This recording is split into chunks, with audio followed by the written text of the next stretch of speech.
Crash, we have been following breaking news out of the West End all night long, where an apartment fire has left multiple people without a home this morning, many losing everything they had. We have been on the scene since about 10 p.m. as firefighters have been battling the massive flames at the Oakland City Apartments on Howell Place. At one point, firefighters were forced to evacuate while working the fire. Tracy A. McPeer on the scene right now. Tracy, anyone injured, and do we know yet what caused this fire?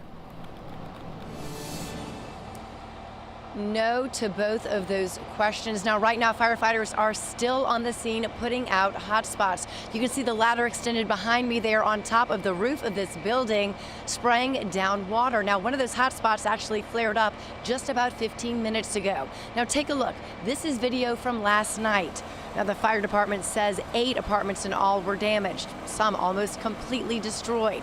The worst damage in the upstairs units. Now, they tell us when they got here and started working the fire had spread into other areas and they weren't making progress, so they had to pull back out.